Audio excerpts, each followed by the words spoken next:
नमस्कार good morning. आज April 7 तारिख सोमवार। आज दिन भरी अनेक बड़ गुरुत्वपूर्ण खबर गुड़िक आसी। जानतु नुआ स्वास्थ्य कार्ड आपण किपरि पाइबे, केउठारे आवेदन करेंगे। अन्यपटे आसूची ओडिशा को वर्षा, यह सहित ओडिशा रे अनेक सड़क निर्माण प्रकल्प को मिला केंद्र मंजूरी। तेबे आसंतु आज सकाळ आसीथिबा 25टी बड़ गुरुत्वपूर्ण खबर गुड़िक उपरे नजर पकाइबा। प्रथम खबर, राज्य में हेब 26टी सड़क एवं 2टी सेतु। ओडिशा रे 26टी सड़क एवं 2टी सेतु प्रकल्प को मंजूर देइचंती केंद्र सरकार। पीएम जनमन योजना रे सड़क प्रकल्प को अनुमोदन मिली। एही योजना रे राज्य में 63.271 किलोमीटर रास्ता निर्माण करा जिवो। मंत्रालय एथिपाई ओडिशा को 69 कोटी 65 लाख टंका अनुमोदन जोगाई देबाकू घोषणा करिसंती। वर्तमान सुधा पीएम जनमन योजना रे ओडिशा पाई 221.14 किलोमीटर लंबा 66टी प्रकल्प एवं 4टी सेतु प्रकल्प को मंजूर दिया जाइछि। परवर्ती खबर, जानतु केमिति पाइबे आयुष्मान योजनार स्वास्थ्य कार्ड। बहु प्रतीक्षार अंत घटी आसंता एप्रिल 11 तारिख में शुभारंभ हेब आयुष्मान योजना। केंद्र स्वास्थ्य मंत्री जेपी नड्डा ओडिशा गस्तरे आसी एही योजनार शुभारंभ करिवे। तेबे एही योजनार लाभ पाइबाकू हेले आपण मानकू जनसेवा केंद्र रे आवेदन करिबाकू पड़िबो। एथिपाई जनसेवा केंद्र कर्मचारी एवं आशा कर्मी माने कार्ड प्रस्तुति रे सहाय्य करिवे। गाँ गाँ बुली हिताधिकारी मानकू कार्ड प्रस्तुति रे सहाय्य करिवे। 70 वर्षरु अधिक समस्तंकू मिलिबो व्यय बंधन कार्ड। एही कार्ड रे मध्य 5 लाख टंका पर्यंत चिकित्सा सुविधा मिलिबो। भारत सारा 29,000 हॉस्पिटल रे समस्त रोगी माने चिकित्सा करि परिबे मागणारे। गारमेंट फील्ड रे बिजनेस करिया पई चाहउछंती ताहले डेरी कोन पई जोगाजोग करंतु प्रकाश एंटरप्राइज कोलकाता। साड़ी पाई परिबे मात्र 115 टंका, नाइट पाई परिबे मात्र 86 टंका, कुर्ती पाई परिबे मात्र 53 टंका, छोट पिलांक बाबा सूट आइटम पाई परिबे मात्र 36 टंका। A to Z readymade garment item 15,000 plus product available रहउची। ओनली फॉर बिजनेस रिगार्डिंग माल जोगाई दउची। स्क्रीन रे नंबर दिया जायची, जोगाजोग करंतु प्रकाश। परवर्ती खबर, 8 तारिख राज्य में वर्षा संभावना। अभ्यंतरण एवं उपकूल ओडिशा रे वर्षा संभावना रही। एप्रिल 8 तारिख 11 तारिख पर्यंत वर्षा हेबा नै आकलन करिछि पाणीपाग विभाग। तेबे 8 तारिख पई 14 जिला को येलो वार्निंग जारी करा जाइछि। सुंदरगढ़, देवगढ़, अनुगुल, केन्दुझर, मयूरभंज, जाजपुर, बालेश्वर, भद्रक, कंधमाल, गंजाम, रायगड़ा, गजपति, कोरापुट और मालकानगिरी जिले में घड़घड़ी सहित वर्षा संभावना रही। यही समय पवनर बेग 30 ରୁ 40 किलोमीटर हेब। परवर्ती खबर, दिल्ली गस्तरे जिबे मुख्यमंत्री। 3 दिनिया दिल्ली गस्तरे जिबे मुख्यमंत्री मोहन चरण माझी। एप्रिल 7 तारिख दिल्ली गस्तरे जिबे मुख्यमंत्री। 8 रे दिल्ली रे निवेशक सम्मेलन रे जोग देबे। बड़ बड़ पंजीपति सहित आलोचना करिवे मुख्यमंत्री। तेबे विभिन्न प्रकल्प सहित एमओयू स्वाक्षरित करिवार कार्यक्रम रही। गस्त समय रे किछि केंद्र मंत्री को भेटिबार कार्यक्रम रहितबा सूचना मिली। एप्रिल 9 तारिख रे ओडिशा फेरिबे मुख्यमंत्री एवं तांको टीम। परवर्ती खबर, यात्रा मालिक कलाकार विवाद। पुणी तेजिला यात्रा कलाकार एवं मालिक विवाद। गतकाली यात्रा मालिक माने एकत्रित होई यात्रा कलाकार तथा हास्य अभिनेता नरी पंडा को बयकट करथिले। आज यात्रा कलाकार तथा हास्य अभिनेता नरी पंडा बालीचंद्रपुर थाना रे लिखित अभियोग करिसंती। तुलसी गणनाट्यर मालिक अनंत नारायण धळंक नाम रे लिखित अभियोग करिसंती। तेबे नरी पंडा कहिसंती, मो सहित कलाकार संघ अछंती। आगामी दिन में कलाकार संघ जहाँ निष्पत्ति नेबे ताको मु मानिबी बोली नरी पंडा कहिसंती। तांको पई यात्रा पार्टी राजनंदिनी खोला रहिछि बोली मध्य नरी पंडा कहिसंती। से खूब शीघ्र तांको निष्पत्ति जणाइबे बोली कहिसंती। परवर्ती खबर, खଣି चोरी काहाको छड़ा जीवनी कहिले केंद्र मंत्री। सुंदरगढ़ रे कोयला चोरी घटना रे थाना रे पहुंचला मामला। हेमगिरी थाना रे लिखित अभियोग करिछि माइनिंग विभाग। जूनियर माइनिंग ऑफिसर मंगल हेम्ब्रम हेमगिरी थाना रे एतला दैचंती। हेमगिरी थाना रे एतला देबा परे बेआईनी कोयला परिवहन करा जाउथिबा नै से लिखित अभियोग करिसंती। सेपटे खଣି चोरी को नै केंद्र मंत्री कड़ा चेतावनी दैचंती। सुंदरगढ़ सांसद तथा केंद्र मंत्री जोएल ओराम कहिसंती, राज्य सरकार मीडिया रिपोर्ट अनुसार तथ्य मागिबे। यह भितर जी भी थाउना सेमानंक उपरे दृढ़ कार्यानुष्ठान ग्रहण करा जिवो।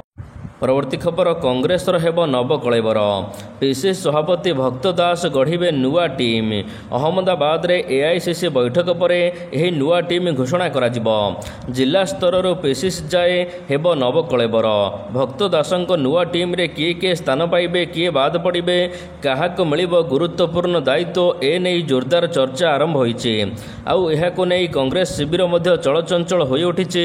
ଭକ୍ତ ଦାସ ପିସିସି ସଭାପତି ହେବା ପରଠାରୁ ଜୋରସୋରରେ ଓଡ଼ିଶା କଂଗ୍ରେସ ଲାଗିପଡ଼ିଛି ସଂଗଠନ ସଜାଡ଼ିବାକୁ। ସଂଗଠନ ଚଳଚଞ୍ଚଳ, ନେତା ଏବଂ କର୍ମୀ ମଧ୍ୟ ଉତ୍ସାହିତ ଅଛନ୍ତି। ପରବର୍ତ୍ତୀ ଖବର ରଥକାଠ ଚିରଟ ଅନୁକୂଳ। ପୁରୀ ବିଶ୍ୱପ୍ରସିଦ୍ଧ ରଥଯାତ୍ରା ପାଇଁ ରଥକାଠ ଚିରଟ ଅନୁକୂଳ ହୋଇଛି। ପବିତ୍ର ରାମ ନବମୀରେ ରଥକାଠ ଚିରଟ କାମ ଆରମ୍ଭ ହୋଇଛି। କଟକ ଖପୁରିଆ ସ୍ଥିତ ବନ ବିଭାଗ କରତ କଳରେ କାଠ ଚିରା କାମ ଅନୁକୂଳ ହୋଇଛି। ଶ୍ରୀମନ୍ଦିର ମୁଖ୍ୟ ପ୍ରଶାସକ, ମୁଖ୍ୟ ମହାରଣା, ଶ୍ରୀମନ୍ଦିର ଅଧିକାରୀ ଏବଂ ଅନେକ ସେବାୟତମାନେ ଶୋଭାଯାତ୍ରାରେ ଆସି ରଥକାଠ ଚିରଟ ଅନୁକୂଳ କରିଛନ୍ତି। ପରେ 3ଟି ଧଉରା କାଠ ଚିରଟ କାମ ଆରମ୍ଭ କରାଯାଇଛି। ପର୍ଯ୍ୟାୟକ୍ରମେ 7,000 ଘନଫୁଟ କାଠ ଚିରଟ କାମ କରାଯିବ। ଏହାପରେ ଅକ୍ଷୟ ତୃତୀୟାରୁ ରଥ ନିର୍ମାଣ କାମ ଆରମ୍ଭ ହେବ। ପରବର୍ତ୍ତୀ ଖବର ଆଜି ବନ୍ଦ ରହିବ ମୁଖ୍ୟମନ୍ତ୍ରୀଙ୍କର ଜନ ଅଭିଯୋଗ ଶୁଣାଣି। ଆଜି ମୁଖ୍ୟମନ୍ତ୍ରୀଙ୍କର ଜନ ଅଭିଯୋଗ ଶୁଣାଣି କାର୍ଯ୍ୟକ୍ରମ ବନ୍ଦ ରହିବ। ମୁଖ୍ୟମନ୍ତ୍ରୀଙ୍କର ଅନ୍ୟ ଗୁରୁତ୍ୱପୂର୍ଣ୍ଣ କାର୍ଯ୍ୟ ଥିବାରୁ ଆଜି ଭୁବନେଶ୍ୱର ୟୁନିଟ୍ 5 ସ୍ଥିତ ମୁଖ୍ୟମନ୍ତ୍ରୀଙ୍କ ଅଭିଯୋଗ ପ୍ରକୋଷ୍ଠରେ ଜନଶୁଣାଣି ବନ୍ଦ ରହିବ। ପରବର୍ତ୍ତୀ ଜନଶୁଣାଣି ତାରିଖ ସମ୍ବାଦପତ୍ର ଏବଂ ଅନ୍ୟ ଗଣମାଧ୍ୟମରେ ଜାରି କରାଯିବ ବୋଲି କୁହାଯାଇଛି। ପରବର୍ତ୍ତୀ ଖବର ଓଡ଼ିଶାରେ ନୂଆ ରେକର୍ଡ କଲା ବିଜେପି। ଭାରତୀୟ ଜନତା ପାର୍ଟି ବିଜେପିର ପ୍ରତିଷ୍ଠା ଦିବସ ଅବସରରେ ଦଳ ଓଡ଼ିଶା ସଂଗଠନର ରବିବାର ଦିନ ଭୁବନେଶ୍ୱର ରାଜ୍ୟ ମୁଖ୍ୟାଳୟରେ ଏକ ବିଶାଳ କାର୍ଯ୍ୟକ୍ରମ ଆୟୋଜନ କରିଛି। ସଦସ୍ୟ ସଂଗ୍ରହରେ ଓଡ଼ିଶା ବିଜେପି ରେକର୍ଡ କରିଛି। ତେବେ ବିଜେପି ସଭାପତି ପ୍ରକାଶ କରିଛନ୍ତି ଯେ ବିଜେପି ଏବେ ରାଜ୍ୟରେ ରେକର୍ଡ ସଦସ୍ୟ ସଂଖ୍ୟା 40 ଲକ୍ଷ ଅତିକ୍ରମ କରିଛି। ପରବର୍ତ୍ତୀ ଖବର ପାଣ୍ଡିଆନଙ୍କ ଉପରେ ବର୍ଷିଲେ ପ୍ରଭାତ ତ୍ରିପାଠୀ। ୱାକଫ ବିଲ୍ରେ ବିଜେଡି ଭୋଟିଂ ଏବଂ ସସ୍ମିତ ପାତ୍ରଙ୍କ ଟ୍ୱିଟ୍କୁ ନେଇ ଝଡ଼ ଥମିବାର ନାଁ ନେଉନି। ରାଜନୈତିକ ମହଲରେ ବିଚାର ବିମର୍ଶ ଲାଗି ରହିଛି। ତେବେ ଅସନ୍ତୋଷ ତାଲିକା ଲମ୍ବିବା ପରେ ବରିଷ୍ଠ ନେତା ପ୍ରଭାତ ତ୍ରିପାଠୀ ବୟାନ ସାମ୍ନାକୁ ଆସିଛି। ସେ ସସ୍ମିତ ପାତ୍ରଙ୍କ ସହିତ ଭିକେ ପାଣ୍ଡିଆନଙ୍କୁ ମଧ୍ୟ ଟାର୍ଗେଟ କରିଛନ୍ତି। ସେ କହିଛନ୍ତି ସସ୍ମିତ ପାତ୍ର କାହାର ଅନୁମତି ବିନା ଏପରି କରିପାରିବେ ନାହିଁ। ତେବେ ସସ୍ମିତଙ୍କର କ'ଣ ଔକାତ ଅଛି ଏପରି କହିବା ପାଇଁ? ତେଣୁ ଏହିପରି ବୟାନ ସହିତ ସନ୍ଦେହ ସୃଷ୍ଟି କରୁଛି। ଏହା ସହିତ ଭିକେ ପାଣ୍ଡିଆନଙ୍କୁ ମଧ୍ୟ ଟାର୍ଗେଟ କରି ସେ କହିଛନ୍ତି ପାଣ୍ଡିଆନଙ୍କ ପାଇଁ ଓଡ଼ିଶାରେ ଆଜି ବିଜେଡି ସର୍ବନାଶ ହୋଇଛି। ପରବର୍ତ୍ତୀ ଖବର ସବୁ ବିଜେଡି ନେତା ବିଜେପିରେ ମିଶିବାକୁ ଚାହୁଁଛନ୍ତି। ବର୍ତ୍ତମାନ ମନ୍ତ୍ରୀ ସମ୍ପଦ ସ୍ୱାଇଁ ବିଜେଡିକୁ ନେଇ ଏକ ବିବୃତ୍ତି ଦେଇଛନ୍ତି। ସେ କହିଛନ୍ତି ଯେ ବିଜେଡିର ଶୀର୍ଷରୁ ତଳ ଯାଏ ସମସ୍ତେ ବିଜେପିରେ ମିଶିବାକୁ ଚାହୁଁଛନ୍ତି ନେତାମାନେ। କିନ୍ତୁ ଆମ ଦଳ କାହାକୁ ଗ୍ରହଣ କରିବ, କାହାକୁ ନ କରିବ, ଏହା ବରିଷ୍ଠ ନେତୃବୃନ୍ଦଙ୍କ ନିଷ୍ପତ୍ତି ନିଆଯିବ ବୋଲି ମନ୍ତ୍ରୀ ସମ୍ପଦ ସ୍ୱାଇଁ କହିଛନ୍ତି। ସେ କହିଛନ୍ତି ବିଜେଡିକୁ ଟାର୍ଗେଟ କରି ଅଳ୍ପ ଦିନ ମଧ୍ୟରେ ବିଜେଡି ବିଲୁପ୍ତ ହେବ ରାଜ୍ୟରୁ। ସବୁ ବିଜେଡି ନେତା ବିଜେପିରେ ମିଶିଯିବେ। ବିରୋଧୀ ଦଳରେ ରହିବାକୁ ବିଜେଡି ନେତାମାନଙ୍କୁ ଭଲ ଲାଗୁନି ବୋଲି ମନ୍ତ୍ରୀ ସମ୍ପଦ ସ୍ୱାଇଁ କହିଛନ୍ତି। ପରବର୍ତ୍ତୀ ଖବର ଜୁନ୍ 6 ପର୍ଯ୍ୟନ୍ତ ବଢ଼ିଲା ରାସନ କାର୍ଡ ସହିତ ଆଧାର ଲିଙ୍କ ସମୟସୀମା।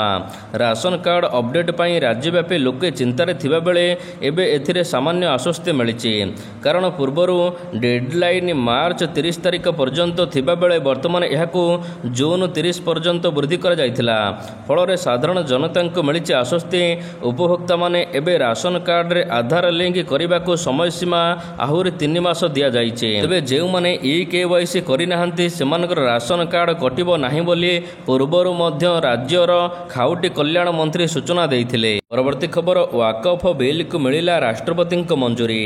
ସଂସଦର ଉଭୟ ଗୃହରେ ଜୋରଦାର ବିତର୍କ ପରେ ଗୃହୀତ ହୋଇଥିବା ୱାକଫ ସଂଶୋଧନ ବିଲ୍କୁ ରାଷ୍ଟ୍ରପତି ଅନୁମୋଦନ ଦେଇଛନ୍ତି। ରାଷ୍ଟ୍ରପତିଙ୍କ ମଞ୍ଜୁରୀ ସହିତ ୱାକଫ ସଂକ୍ରାନ୍ତ ନୂଆ ଆଇନ ଆଶ୍ୱସ୍ତି ଆସିଛି। ତେବେ ଏନେଇ ନୂଆ ଆଇନ ଗ୍ୟାଜେଟ୍ ପ୍ରକାଶ ପାଇଛି। ନୂଆ ଆଇନକୁ କଂଗ୍ରେସ ସମେତ କିଛି ଦଳ ସୁପ୍ରିମକୋର୍ଟରେ ଚ୍ୟାଲେଞ୍ଜ କରିଥିବା ବେଳେ ଏବେ ବିଭିନ୍ନ ରାଜ୍ୟର ମୁସଲିମ ସଂଗଠନମାନେ ମଧ୍ୟ ବିରୋଧ ଜାରି ରଖିଛନ୍ତି। ନୂଆ ଆଇନ ଦ୍ୱାରା ୱାକଫରେ ପକ୍ଷପାତିତା, ୱାକଫ ସମ୍ପତ୍ତିର ଅପବ୍ୟବହାର ଏବଂ ଜବରଦଖଲକୁ ରୋକିବା ସମ୍ଭବ ହୋଇପାରିବ ବୋଲି ସରକାର ଯୁକ୍ତି ବାଢ଼ିଛନ୍ତି। ପରବର୍ତ୍ତୀ ଖବର ଦକ୍ଷିଣ ଭାରତକୁ ପ୍ରଧାନମନ୍ତ୍ରୀଙ୍କ ବଡ଼ ଭେଟି।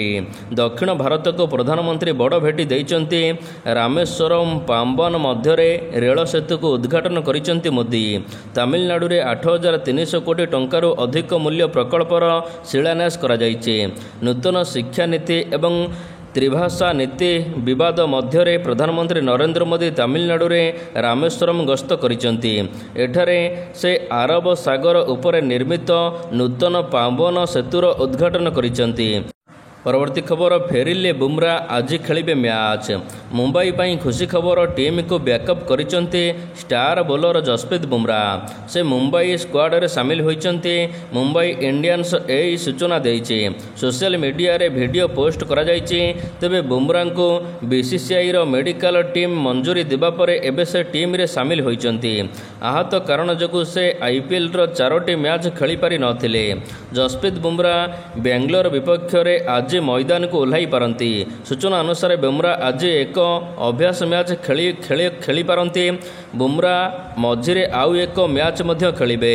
ଯଦି ସବୁକିଛି ଠିକ୍ ରହିଲା ତେବେ ସେ ଆର୍ସିବି ବିପକ୍ଷରେ ଖେଳିବେ, ନଚେତ ଏପ୍ରିଲ 13ରେ ଦିଲ୍ଲୀ ବିପକ୍ଷରେ ମ୍ୟାଚ୍ ଖେଳିବେ। ପରବର୍ତ୍ତୀ ଖବର ଓଲା ଆଣିବ 12 electric two wheeler. Ola electric scooter ଏବେ ନୂଆ ଧମାଲ କରିବାକୁ ଯାଉଛି। ଇଲେକ୍ଟ୍ରିକ୍ ସ୍କୁଟର ଏବଂ ବାଇକ୍ ତିଆରି କରୁଥିବା କମ୍ପାନୀ ଓଲା ଇଲେକ୍ଟ୍ରିକ୍ ଏକ ଜବରଦସ୍ତ ପ୍ଲାନ୍ ପ୍ରସ୍ତୁତ କରିଛି। ନିକଟରେ ଏହାର ନୂତନ ଇଲେକ୍ଟ୍ରିକ୍ ବାଇକ୍ ଲଞ୍ଚ ହେବା ପରେ ଓଲା ମଧ୍ୟ ଘୋଷଣା କରିଛି କି ବଜାରକୁ ସେ ନୂତନ 12ଟି ଇଲେକ୍ଟ୍ରିକ୍ ଗାଡ଼ି ଆଣିବାକୁ ଯାଉଛି। କମ୍ପାନୀ ଆଉ କିଛି ମାସ ମଧ୍ୟରେ ଏହାର ପ୍ରଡକ୍ସନ ଆରମ୍ଭ କରିବ। ଜୁଲାଇ ମାସରେ ନୂଆ ଓଲାର ଇଲେକ୍ଟ୍ରିକ୍ ବାଇକ୍ ଗୁଡ଼ିକ ବଜାରରେ ଉପଲବ୍ଧ ହେବ ବୋଲି ଓଲା ପକ୍ଷରୁ କୁହାଯାଇଛି। ପରବର୍ତ୍ତୀ ଖବର କମୁଛି ସୁନା ଦର, ଗ୍ରାହକଙ୍କ ପାଇଁ ଖୁସି ଖବର। ସୁନା ଗ୍ରାହକଙ୍କ ପାଇଁ ଖୁସି ଖବର। ବେଶ କିଛି ଦିନ ଧରି ସୁନା ବଢ଼ିବା ପରେ ଏବେ ସାମାନ୍ୟ କମିଛି। 2-3 ଦିନ ମଧ୍ୟରେ ପ୍ରାୟ 3,000 ଟଙ୍କା କମିଗଲାଣି ସୁନା ଦର। ଆଗକୁ ଦର ଆହୁରି କମିବା ନେଇ ଆଶା କରାଯାଉଛି। ବର୍ତ୍ତମାନ 24 କ୍ୟାରେଟ୍ ସୁନା ମୂଲ୍ୟ 90,660 ଟଙ୍କା ଏବଂ 22 କ୍ୟାରେଟ୍ ସୁନା ମୂଲ୍ୟ 83,100 ଟଙ୍କା ରହିଛି। ଅନ୍ୟପଟରେ ସୁନା ଦର କମୁଥିବାରୁ ଗ୍ରାହକମାନଙ୍କ ପାଇଁ ଖୁସି ଖବର ରହିଛି।